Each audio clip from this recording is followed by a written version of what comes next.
Hello everyone, today I am going to discuss part A of question 8.8, but before discussing this part let me tell you that कि जो question 8.7 का part A, B and C है वो same है example 8.21 की तरह। सो आप लोग इसको खुद से ट्राई कीजिएगा एंड अगर आप लोगों को डायरेक्टली ये क्वेश्चन समझ नहीं आ रहे हैं तो मैंने एग्जाम्पल 8.21 डिस्क्राइब किया है वीडियोस में, मैं उसका लिंक डिस्क्रिप्शन बॉक्स में डाल दूंगी और आप लोग वहां से जाके उसको देख के समझ सकते हैं। ओके सो अगर फिर भी आप लोगों को नहीं समझ में आता है बिकॉज इसका डेटा अलग है क्वेश्चंस का, सो अगर आपको ना समझ में आए तो आप लोग कमेंट बॉक्स में कमेंट कीजिएगा, मुझे बोलिएगा तो मैं इनके ऊपर भी वीडियोस बना दूंगी। सो एग्जाम्पल 8.8 पार्ट ए ये बोलता है the following result were obtained when 100 batches of seed were allowed to germinate on a damp filter paper in a laboratory. So अब देखिए आपको पता है कि आपने ये सब देखा ही होगा कि लोग जो है वो क्या करते हैं, एक गीला कपड़ा ले लेते हैं या फिर टिश्यू पेपर ले लेते हैं एंड उसके ऊपर सीड्स रखते हैं किसी भी प्लांट के, और उनमें क्या होता है कुछ दिन के लिए उनको किसी कोल्ड एंड ड्राई प्लेस पे रखा रहने देते हैं। उसके बाद वो सीड जो है वो स्प्राउट हो जाते हैं, जर्मिनेट हो जाते हैं और ऊपर से उनमें क्या निकलने लगता है, ग्रीन ग्रीनिश कलर का स्टेम टाइप निकलने लगता है। सो यहाँ पे ये क्वेश्चन यही बोला गया है कि इसमें 100 बैचेस लिए गए हैं सीड के और उनको जर्मिनेट करने के लिए किसी भी लेबोरेटरी में रख दिया गया है। तो इसका ये जो यहाँ पे डेटा गिवन है, यहाँ पे coefficient of skewness and coefficient of kurtosis जो है वो गिवन है, दैट इज β1 एंड β2 की जो वैल्यूज हैं वो दे दी गई हैं। और फिर इसमें बोला गया है कि डिटरमाइन द बायनोमियल डिस्ट्रीब्यूशन। अब आपको इन वैल्यू से बायनोमियल डिस्ट्रीब्यूशन को डिटरमाइन करना है कि क्या है, दैट मीन्स आपको p, q एंड n की वैल्यूज बतानी है एंड जब x की वैल्यू 8 होगी तब उस जगह पे आपको क्या बताना है, फ्रीक्वेंसी बतानी है कि क्या होगी। दैट मीन्स डिस्ट्रीब्यूशन में अगर आप x की वैल्यू 3 रखते हो तो उसकी वैल्यू क्या आती है आपको वो बतानी है। सो यहां से देखिए हम क्या कर सकते हैं, आपको पता है कि टोटल आपके पास 100 बैचेस है, that is n, capital N की वैल्यू आपको 100 गिवन है, ये आपको पता है। अब आपको पता है कि कोफिशिएंट ऑफ स्क्यूनेस β1 होता है और β1 का फॉर्मूला क्या होता है, μ3 का स्क्वायर अपॉन μ2 क्यूब। सो इसकी वैल्यू किसके बराबर है, 1/15 के बराबर है। सो यहां से आपको पता है बायनोमियल डिस्ट्रीब्यूशन में μ3 स्क्वायर का जो फॉर्मूला होता है वो क्या होता है, μ3 होता है npq इन ब्रैकेट 1 - 2p। सो मैंने इससे पहले जो इस डिस्ट्रीब्यूशंस के वीडियो मैंने डाले हैं तो उनमें मैंने μ1 μ2 μ3 μ4 सब डिस्क्राइब करवाया है, उनकी वैल्यूज भी निकलवाई हैं, तो आप वहां से जाके देख सकते हैं, प्लेलिस्ट से जाके आप इजीली उसको ढूंढ सकते हैं। सो यहाँ से ये हो गया, देखिए इसका स्क्वायर था, मैंने इसका स्क्वायर लिख दिया और मैं इसका जो डिस्क्रिप्शन बॉक्स में मैं इसका क्या करूंगी, लिंक डाल दूंगी, आप वहां से भी देख लीजिएगा। सो म्यू टू का फॉर्मूला क्या होता है, npq होल क्यूब। सो म्यू2 मतलब होता है वेरिएंस एंड वेरिएंस आपको पता है कि npq होता है। देन यहाँ से क्या हो जाएगा, 1/15 हो जाएगा। अब आप देखिए इसको सॉल्व कर लेंगे तो यहाँ से जब ये दोनों कैंसिल आउट होंगे, देखिए ये तो स्क्वायर है इसके ऊपर और ये है क्यूब, सो ये दोनों कैंसिल आउट हो जाएंगे। यहाँ पे आ जाएगा 1 - 2p square whole upon np and cube आ जाएगा इज इक्वल्स टू 1/15 हो जाएगा। सो यहाँ से देखिए आप क्या कर सकते हैं, यहां से आप करेंगे 1 - 2p होल स्क्वायर और आप npq को आप राइट हैंड साइड भेज देंगे तो ये आ जाएगी आपकी एक इक्वेशन। यहां से हमें मिल जाती है ये एक कंडीशन, आप इसको मान सकते हैं कि ये इक्वेशन 1 है। इसके बाद हम लोग यूज करेंगे coefficient of kurtosis. Coefficient of kurtosis का फॉर्मूला आप लोगों को पता है क्या होता है, μ4 अपॉन μ2 स्क्वायर और इसकी वैल्यू 89/30 से बराबर है।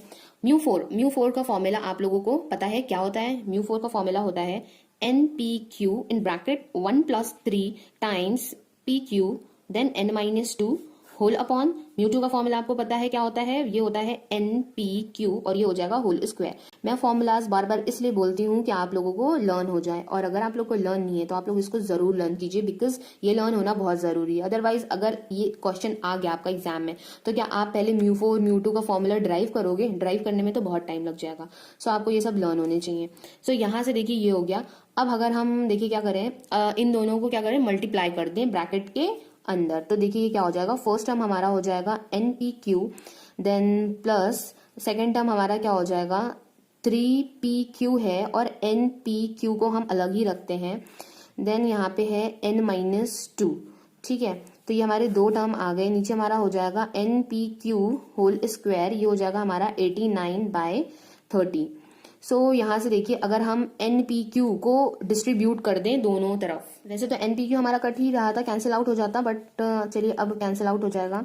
यहाँ से अगर हमने इसको डिस्ट्रीब्यूट किया तो ये क्या हो जाएगा हमारा 1/NPQ हो जाएगा। देन प्लस यहाँ पे देखिए जब ये इसके साथ जाएगा तो ये हो जाएगा 3PQ। NPQ से NPQ कैंसिल आउट हो जाएगा, यहाँ पे N-2 आ जाएगा, यहाँ पे आ जाएगा NPQ इज इक्वल्स टू 89/30। सो इसके बाद देखिए 1/NPQ हो जाएगा। देन प्लस यहाँ से देखिए जब ये इसके अंदर जाएगा ये हो जाएगा 3 टाइम्स NPQ माइनस 3 2 जा 6PQ हो जाएगा। एंड जब हम इसको भी डिस्ट्रीब्यूट कर देंगे NPQ एंड यहाँ पे भी हम कर देंगे NPQ is equals to 89/30। So NPQ cancel out हो गया, हमारे पास यहाँ से आ जाता है 3 प्लस, और इन दोनों को हम एक साथ कर लें तो ये हो जाएगा 1 - 6PQ whole upon NPQ is equal to 89/30। Okay, अब हमारे पास ये हो गया। तो यहाँ से देखिए क्या कुछ हमें कंपेयर करने के लिए मिल रहा है, अभी तो फिलहाल नहीं मिल रहा है। अब देखिए यहाँ से अगर हम लोग इसको सॉल्व करें तो देखिए क्या हो जाएगा, हमने इसको एक साइड ही ले रखा है तो 1 - 6PQ upon NPQ is equal to, जब 3 उधर जाएगा और ये सब्ट्रैक्ट होगा, ओके सॉल्व होगा, तो देखिए इसका आंसर क्या आएगा, इसका आंसर आ जाएगा कुछ 1 - 30। ठीक है, सो आप कैलकुलेशंस एक बार चेक कर लीजिएगा। अब इसके बाद देखिए यहाँ से क्या हो जाता है, NPQ को हम लोग इस तरफ भेज देते हैं right hand side, then 1 - 6PQ हो जाएगा, देन क्या हो जाएगा माइनस NPQ अपॉन, अब ये देखिए 30 है, 30 को हम लोग ब्रेक कर सकते हैं 15 × 2 में। सो 15 हमने यहाँ पे रोका और 2 हमने अपना लेफ्ट हैंड साइड भेज दिया। अब हमने ये ऐसा क्यों किया है, अब आप चाहो तो आप यहाँ से माइनस का साइन हटाकर माइनस भी इधर भेज सकते हो। ये हम लोगों ने इसलिए किया है क्योंकि ये हमारी इक्वेशन सेकंड हो गई है और ये पार्ट दोनों क्या है, सेम है। इन दोनों को हम क्या कर सकते हैं, इक्वेट कर सकते हैं। सो जब हम लोग इसको इक्वेट करेंगे तो हमें क्या मिल जाएगा, तो मैं यहीं पे कर देती हूँ। सो हमें मिलेगा -2 times 1 - 6PQ is equals to, क्या मिलेगा हमें 1 - 2P होल स्क्वायर। इसके बाद जब आप इसको सॉल्व करोगे, मैं क्या करती हूँ इसको पूरी इक्वेशन को सबसे पहले तो यहाँ पे फॉर्मूला ओपन कर लूंगी A - B whole square, then उसके बाद पूरी इक्वेशन को मैं P में कन्वर्ट कर लूंगी, क्योंकि यहाँ से आपको पता है P + Q is equal to 1 होता है, तो Q is equal to 1 - P रख लूंगी। उसके बाद जो मुझे क्वाड्रेटिक इक्वेशन मिलेगी वो क्या मिलेगी, 16P² - 16P + 3 is equal to 0। अब आप जब इस इक्वेशन को सॉल्व करोगे तो यहाँ से आपकी वैल्यू क्या आएगी, P इज इक्वल टू 3/4, और P अगर 3/4 आया है तो Q की वैल्यू आप अपने आप निकाल सकते हो, वो आ जाएगी 1/4। सो आपको यहाँ से P की वैल्यू पता है, आपको यहाँ से Q की वैल्यू पता है। सो आप किसी भी एक इक्वेशन में यहाँ पे वैल्यू सब्सटीट्यूट करोगे तो यहाँ से आपको N की वैल्यू भी मिल जाएगी, और N की वैल्यू आपको क्या मिली है, 20। सो ये आपकी वैल्यूज आ गई। अब यहाँ से आप बायनोमियल डिस्ट्रीब्यूशन बता सकते हो, क्या है आपका NCX P⁻x होता है, तो ये हो गया P⁻x हो गया, एंड Q⁻ क्या होता है, N - x, that is 20 - x। सो ये आ गया आपका बायनोमियल डिस्ट्रीब्यूशन। अब इसके बाद क्वेश्चन में बोला है कि अगर x की वैल्यू 3 रख दें आप, आई थिंक 3 ही बोला है, नो सॉरी 8 बोला है, अगर x की वैल्यू आप 8 रखते हो तो आपकी फ्रीक्वेंसी क्या हो जाएगी। सो अगर x की वैल्यू आप 8 रखते हो वो हो जाएगा 20C8 3/4 to the power 8 and 1/4 to the power 20 - 8। सो मैं आप लोगों के लिए छोड़ रही हूँ, आप लोग इसको सॉल्व करिए और इसका आंसर निकाल के मुझे डिस्क्रिप्शन बॉक्स में बताइए। ओके, सो अब इसके बाद देखिए आता है इसका सेकेंड पार्ट। इसका सेकेंड पार्ट मैं आपको बताऊंगी, देखिए बहुत इजी वे में। देखिए सेकेंड पार्ट क्या बोलता है, between a binomial distribution with n is equal to 5 and p is equal to half and a distribution with a frequency function this. So आपको एक बोल दिया है कि डिस्ट्रीब्यूशन फंक्शन है आपका जिसमें बायनोमियल है, जो कि n की वैल्यू 5 गिवन है एंड p की वैल्यू हाफ गिवन है, और उसी में क्या है, एक डिस्ट्रीब्यूशन फंक्शन दिया है विद फ्रीक्वेंसी फंक्शन। तो उसका फ्रीक्वेंसी फंक्शन क्या है, x is equal to 6x 1 - x, x lies between 0 to 1, determine which is more skewed। अब आपको बताना है कि स्क्यूनेस किसका ज्यादा है। स्क्यूनेस को आपको अच्छे से पता है क्योंकि कोफिशिएंट ऑफ स्क्यूनेस जो होता है आपका क्या होता है, β1 से रिप्रेजेंट होता है। अगर स्क्यूनेस में अगर β1 आपका ग्रेटर देन 0 होता है तो क्या होता है, पॉजिटिवली स्क्यूड होता है।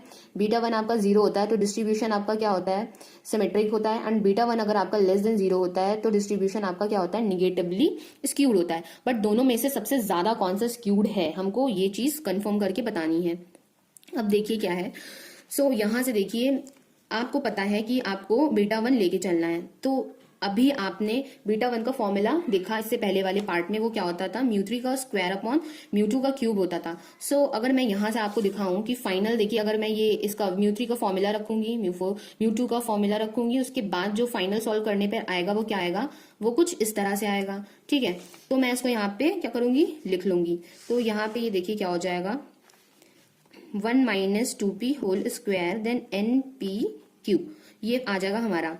अब देखिए जो आपको फर्स्ट डिस्ट्रीब्यूशन गिवन था, अगर उसको हम लोग देखें और उसकी हम लोग बीटा वन की वैल्यू निकालें, बिकॉज देखिए आपको दोनों अलग अलग डिस्ट्रीब्यूशन दिए हुए हैं। ओके, सो यहाँ से देखिए अगर हम लोग इसका भी बीटा वन निकालेंगे और इसका भी बीटा वन निकालेंगे और दोनों को कंपेयर करेंगे, और तभी हम बता पाएंगे कि दोनों में से कौन सा डिस्ट्रीब्यूशन सबसे ज्यादा स्क्यूड है।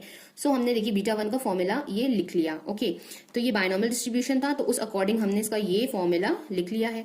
अब यहाँ पे देखिए हम p की वैल्यू क्या रखेंगे, हाफ सब्सटीट्यूट करेंगे। सो जब हम यहाँ पे हाफ सब्सटीट्यूट करेंगे तो देखिए क्या हो जाएगा, 1 minus 2 into half whole square NP/Q। अभी इस यहाँ पे वैल्यू नहीं रखते हैं, देन देखिए ये ऑलरेडी कट गया है, 1 माइनस 1 आएगा, दैट मीन्स 0, बीटा वन की वैल्यू 0 हो जाएगी। दैट मीन्स ये जो डिस्ट्रीब्यूशन हमें गिवन है ये क्या है, सिमेट्रिक है।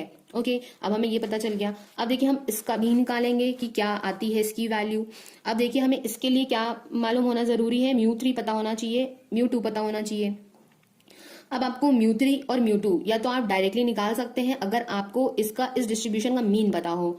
ओके, अगर आपको मीन नहीं पता है इस डिस्ट्रीब्यूशन का, सो आपको सबसे पहले क्या निकालना पड़ेगा, म्यू आर डैश आप निकाल लोगे, क्योंकि म्यू आर डैश से आप mu one dash, mu two dash, mu three dash आप निकाल सकते हो, और म्यू थ्री डैश तक निकाल लोगे। उसके बाद आप mu two and mu three का फॉर्मूला यूज करोगे। ओके, आप दोनों तरह से निकाल सकते हो। ठीक है, आप या तो पहले इसका मीन निकाल लो यहाँ से, ठीक है, देन म्यू आर का आप फॉर्मूला यूज कर लो, तो आपका वो भी निकल आएगा दोनों तरीके से। सो मैं आपको ये वाला मेथड बताती हूँ कि सबसे पहले आप क्या निकालो। देखो आपको फॉर्मूला पता है, म्यू थ्री का फॉर्मूला और म्यू टू का फॉर्मूला, दोनों ही फॉर्मूला आपको याद है। ठीक है, तो उनमें क्या होता है, mu one dash, mu two dash, mu three dash use होता है। सो अब हमें देखिए डिस्ट्रीब्यूशन, यहाँ से इसका फ्रीक्वेंसी फंक्शन पता है। म्यू आर डैश का फॉर्मूला क्या होता है, यहाँ से अगर देखिए ये कॉन्टिन्यूस डिस्ट्रीब्यूशन है, तो कॉन्टिन्यूस डिस्ट्रीब्यूशन में क्या होता है, रेंज ऑफ एक्स, तो रेंज ऑफ एक्स 0 to 1 हो जाएगी। देन यहाँ पे क्या होता है, ये हमारा ओरिजिन के अबाउट है, तो एक्स टू द पावर क्या हो जाएगा, X to the power R हो जाएगा। देन ये डिस्ट्रीब्यूशन हम लोग सब्स्टिट्यूट कर देंगे, ये हमारा क्या है 6x, तो 6x है, अभी हम लोग इसको अंदर ही मल्टीप्लाई कर देते हैं, 6x माइनस 6x स्क्वायर। ठीक है, इससे भी हमें कोई दिक्कत नहीं है, ये हमने कर लिया। इसके बाद देखिए हम इसको मल्टीप्लाई कर देते हैं। 6 हमारा कांस्टेंट है तो ये बाहर आ जाएगा, 0 to 1, X to the power क्या हो जाएगा, r प्लस 1 हो जाएगा, माइनस यहाँ पे भी 6 आ रहा है, 6 हमारा कांस्टेंट हमने बाहर निकाल लिया, 0 to 1 यहाँ पे क्या हो जाएगा, x की पावर r प्लस 2। अब ये dx यहाँ पे है, ये अंडरस्टूड है, बाई चांस मैं भूल जाऊं तो आप मान के चलिएगा कि मैं यहाँ पे dx ले रही हूँ। इसके बाद देखिए जब आप इसका इंटीग्रेशन करोगे तो यहाँ पे क्या आ जाएगा, r प्लस 2 हो जाएगा, एंड डिनोमिनेटर में भी क्या हो जाएगा। अब देखिए दोनों में 6 कॉमन है तो मैंने होल से 6 कॉमन ले लिया। यहाँ पे डिनोमिनेटर में आ जाएगा r plus 2, X to the power भी r प्लस 2 हो जाएगा, और इंटीग्रेशन की जो लिमिट्स होंगी वो क्या हो जाएंगी, वो होंगी हमारी 0 to 1, माइनस यहाँ पे क्या हो जाएगा, x टू द पावर हो जाएगा r plus 3 whole upon r plus 3 हो जाएगा। देन इंटीग्रेशन पे लिमिट हो जाएगी 0 to 1, एंड अब 0 to 1 है तो देखिए जब हम लोग x की वैल्यू 1 रखेंगे तो सिंपल जब ये सॉल्व होगा तो इसका आंसर 1 आ जाएगा। सो यहाँ से हो जाएगा 1 upon r plus 2 minus 1 upon r plus 3। अब आप जब इसको सॉल्व करोगे इस टर्म को, सो यहाँ से देखो क्या आ जाता है, ये आपकी म्यू आर डैश की वैल्यू आई है, तो अब डायरेक्टली आप यहाँ से वैल्यू निकाल लो। यहाँ से म्यू वन डैश अगर हमें निकालना है, दैट मीन्स आर की वैल्यू हमें क्या रखनी है, 1 1 रखनी है, तो ये 1/3 हो जाएगा एंड 1/4 हो जाएगा जब हम इसको सॉल्व करेंगे एंड फाइनल, तो इसका आंसर आ जाएगा 1। जब हम r की वैल्यू यहाँ पे 2 रखेंगे तो हमें म्यू टू डैश मिलेगा, तो म्यू टू डैश की वैल्यू हमें क्या मिल जाएगी, 3/10 मिल जाएगी सॉल्व करने पर। उसके बाद जब r की वैल्यू 3 रखेंगे तो हमें म्यू थ्री डैश मिलेगा, तो म्यू थ्री डैश की वैल्यू क्या आ जाएगी, 1/5 आ जाएगी। अब हमको देखिए क्या फाइंड आउट करना है, अब हमें निकालना है mu to. So mu two का फॉर्मूला अगर आपने चैप्टर नंबर 2 पढ़ा होगा तो आप लोगों को ये फॉर्मूला लर्न होगा।